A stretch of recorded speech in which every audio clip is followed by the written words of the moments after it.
E-ink devices are perfect for your digital planner. And one of these two devices is going to become my weekly planner at school, and the other one is going to live here on my desk at home and become my desk jotter. So which one is it going to be?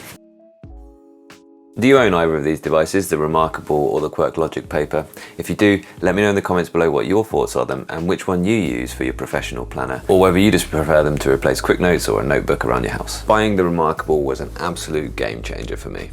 But if I'm honest, it was always a little bit too small for me to use as my sole planner device. You see, I like to keep just one page for one day, and actually that's basically A5 size, and I was very used to using an A4 sheet to be my page for that day, so I couldn't quite fit everything I needed on one page. So I had to keep these extra kind of notes pages within my digital planner in the device, and that was a bit annoying because I was forever skipping backwards and forwards between the day page and the notes page. But you know, the thing that I do love about e-ink tablets for digital planning is that once you've done a task, you can just delete it, and so you get back that space on your digital planner. The other thing you can do is, if you need a bit more room, you can make part of your planner a bit smaller, and then so you get a bit more space back that way as well. And you can do that on either the Remarkable or the Papyr. So the Papyr does get the thumbs up for being that little bit bigger, and it's got a lot more up its sleeve as well. You've got this infinite scroll and infinite zoom on any page, so you can have as much space as you like. And at any point you can just two-finger double tap to bring yourself back to the standard A4 page view. So it's sort of like your home page within the page. And what I've been doing is I've just been leaving a big arrow from that kind of standard A4 view off to one side to indicate to my future self that there's some other notes off to the side there. And the other trick up its sleeve for working in school is the collaboration function.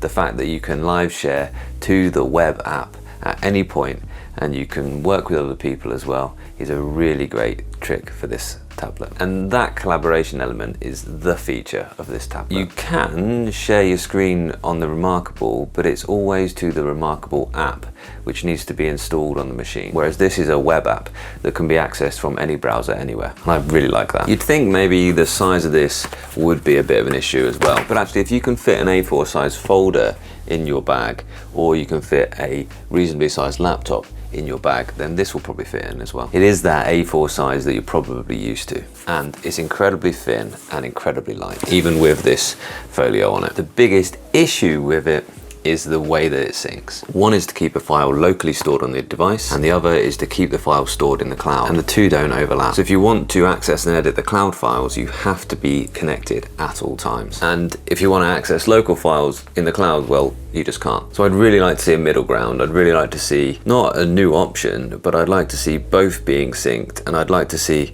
possibly the option to just turn on that instant share, because that will solve another problem this device has. Because I'm constantly using it connected to the Wi-Fi, I have to charge this every single day. And as you can see, currently it needs charge. That's quite a common sight. So if you could kind of switch between normal personal use, where you're not having to collaborate and it's just maybe uploading every few minutes, connecting to the Wi-Fi every few minutes rather than constantly needing to be on the Wi-Fi, then you would have much better battery life for this device, and that would make it the best e-ink tablet that I've used. So I think give us like a collaboration mode whereby it's on the Wi-Fi at all times and immediately syncing up to the cloud, or just a personal use mode, like a eco mode, a battery saver mode, something like that. But this device is all about collaboration, so if you just need this as a personal planner, then maybe that's a reason to go with the Remarkable. So listen, I did think it was going to be this big one that stayed at home, and I did think that I was going to go back to using the Remarkable, and I did think this would be a bit more suited to being a desk planner. But in fact, after having used it for a couple of weeks, there's a few features on this that I'm not wanting to now do without at school. So the size hasn't bothered me, and in fact it's so light that I don't really notice it in my bag. It's lighter than carrying an iPad, for example. And my iPad Pro is the same size as well. It's just a lot heavier, and it needs charged every day also. But it's the side-by-side function which I'm now not able to do without at school. It's just made it so valuable. Essentially in the classroom I have my notes on one side, my lesson notes, my planner, everything I need to get done that day is still visible, whilst I've got like half the screen to be my teaching screen. I can share that with the whiteboard in the classroom, and that is what they're looking at, and I'm looking at my notes on the same device. It's great, and it's a liberating device to be able to move around, not to have to be tethered to a laptop or a screen, and be able to draw on it.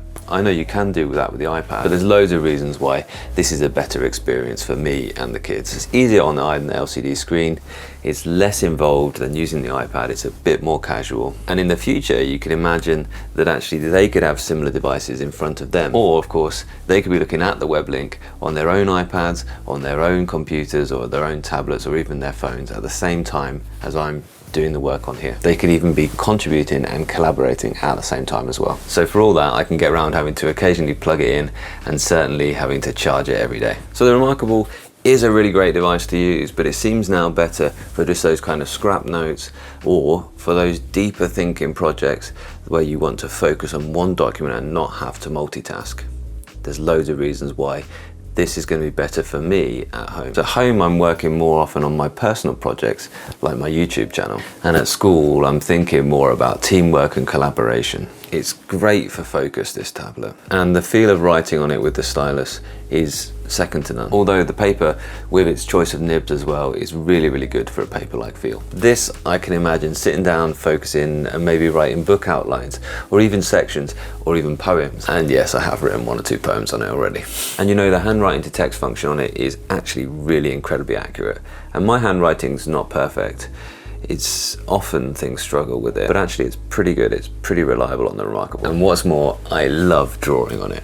And so it's become a bit more of a personal notepad, notebook, sketchbook as well. And I'm also thinking now we've got the latest update and you've got that pinch to zoom, you've got those improved PDF features as well, where you can have hyperlinking between pages in the document. You can actually set up a planner which allowed you to hyperlink between different sections. So that would get rid of that frustration that I had of trying to move between the notes pages. You could even make a PDF which was much bigger than A4 size, and you could actually pinch and zoom and scroll around it in that way. And that would mean that you had a little bit more like that infinite zoom with the paper. In fact, there are even PDF planners that you can buy that are already set up with a full year, all hyperlinked up, so you can skip to months or dates within the month. And actually, that could make it be an incredibly good bullet journal or interactive digital planner. I'm really quite excited for that future, actually. And of course, and I probably will at some point, you could make that hyperlinked document yourself. So choices. Which one should I go with? Well, I'm gonna keep using this one at school until perhaps I might get frustrated with that battery life in the end. We'll see, I'll keep you updated. Update, and before I publish this, there has been a massive improvement to the Quirklogic Papyr for my use. And that is that now you can share a document publicly, which means that the people you're sharing it with do not have to have an account. And that's just going to make it so quick and easy, and I don't need to expect students to actually go through the process of making an account, and they can work collaboratively with me on the same document I'm teaching with them at the front of the class. It's going to be amazing. And you can expect to be updated to see how that goes. But which one do you think I should go with? And if you own one, then tell me why you got that one, and what are you doing with it and why. Thanks for watching.